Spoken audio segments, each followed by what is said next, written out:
السلام علیکم ورحمۃ اللہ وبرکاتہ۔ بسم اللہ والصلاۃ والسلام علی رسول اللہ، اما بعد۔ ریاض الصالحین کی آج حدیث نمبر 62 ہے اور باب المراقبہ ہے۔ حدیث ہے عن ابن عباس رضی اللہ عنہما، سیدنا ابن عباس رضی اللہ عنہ روایت کرتے ہیں، قال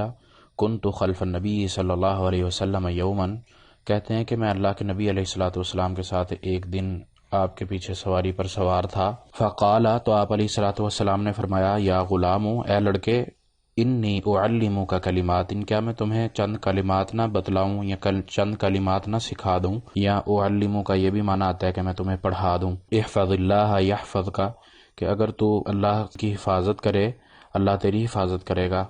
احفظ اللہ تجدہ تجاہک،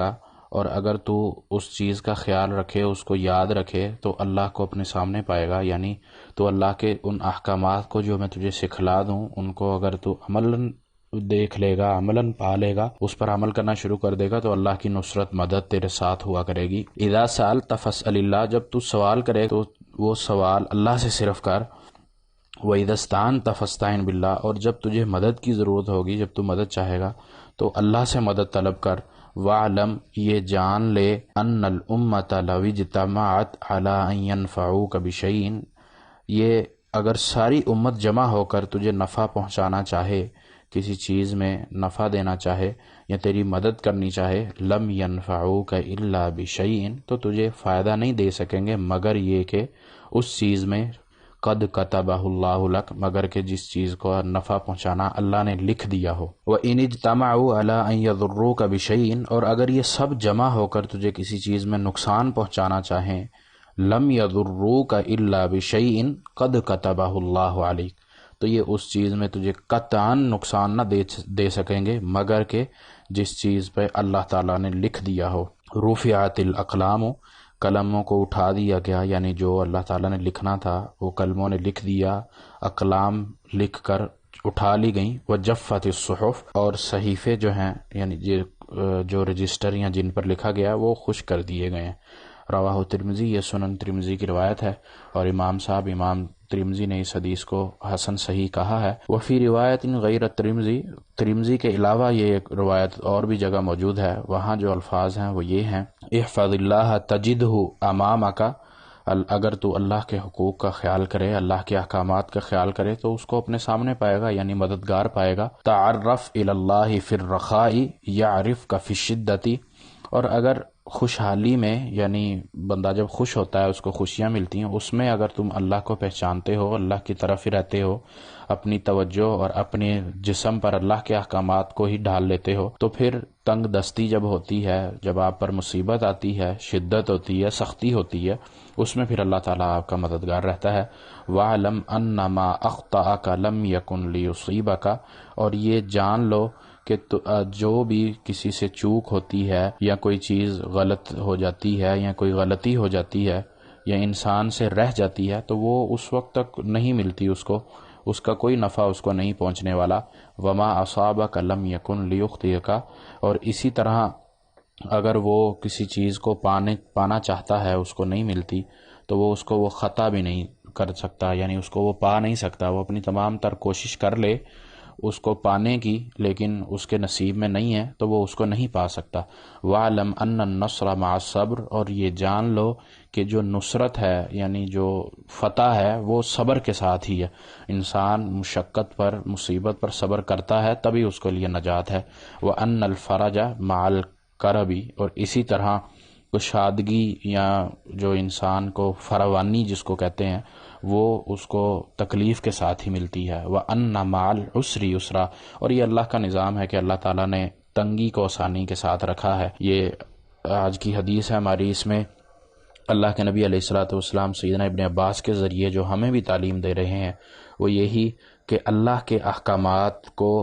مضبوطی سے تھامنا ہے۔ اس میں پہلی جو بنیادی چیز ہمیں سکھلائی جا رہی ہے وہ یہی ہے کہ اللہ کے احکامات پر مکمل مضبوطی سے عمل پیرا رہنا ہے، اور جب انسان اللہ کے احکامات پر عمل پیرا رہتا ہے، اللہ کی دی ہوئی تعلیم کو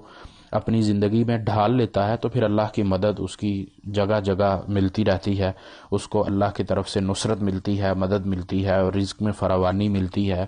اور بھی اس کے جو بھی مسائل ہوتے ہیں وہ اللہ کی طرف سے پورے کر دیے جاتے ہیں. اس کو کسی قسم کی مدد طلبگار ہوتی ہے تو اس مدد میں بھی اللہ کی مدد شامل ہو جاتی ہے، اور جس کے ساتھ اللہ کی مدد شامل ہو جائے پھر اس کو دنیا کی کوئی طاقت روک نہیں سکتی، کوئی نقصان نہیں پہنچا سکتا. اسی طرح حدیث کے جو آگے الفاظ ہیں کہ اگر دنیا کی پوری طاقتیں مل کر بھی تمہیں کسی چیز میں نفع دینے لگیں اور اللہ کی مرضی شامل نہ ہو تو وہ نفع انسان کو حاصل کبھی نہیں ہو سکتا. اور اسی طرح اگر دنیا کی کوئی چیز نقصان پہنچانا چاہے، اللہ کی مرضی شامل نہ ہو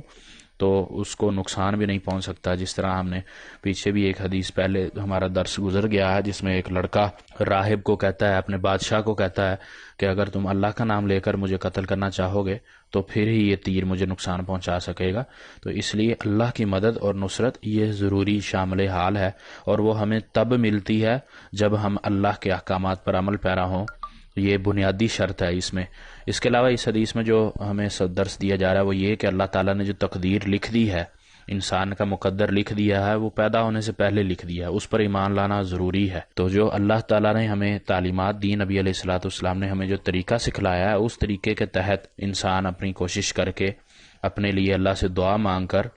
اپنے اسباب جو جائز اسباب ہیں وہ استعمال کر کے ان چیزوں میں اللہ کے ہاں سرخرو ہو سکتا ہے، اور جو اللہ تعالیٰ نے چیزیں لکھ دی ہیں ان پر وہ رجسٹر بند ہو چکے ہیں. اسی طرح یہ حدیث کے اس ترمذی میں جو یہ حدیث آئی ہے، اس کے علاوہ جو الفاظ ہیں ان میں بھی الفاظ کا تھوڑا بدلاؤ ہے، باقی معنی ان کا بھی یہی ہے کہ انسان اللہ کو پہچان لے، اللہ کی احکامات کی حفاظت کر لے تو اللہ تعالیٰ اس کی مدد کرتے ہیں. اور انسان کامیاب وہ ہے جو اپنی مشکل میں، مصیبت میں تو اللہ کو یاد کرتا ہی کرتا ہے، کیونکہ وہ مصیبت میں پھنس چکا ہوتا ہے. لیکن وہ اگر اپنی خوشی میں، اپنے اچھے حالات میں بھی اللہ کو یاد کرے، اللہ کی طرف رجوع رکھے تو اس میں بھی پھر اللہ تعالیٰ اس کی مدد کرتے ہیں. یہی کامیاب انسان اور نیک انسان کی علامت ہے کہ اس کو کسی چیز کی ضرورت بھی نہ ہو پھر بھی وہ اللہ کے ہاں ہی عبادت کرتا رہے اور اللہ سے ہی مانگتا رہے. یہ اس کی کامیابی کی علامت ہے، اور مدد بھی اس وقت ہی ہوتی ہے جب وہ صبر کر لیتا ہے.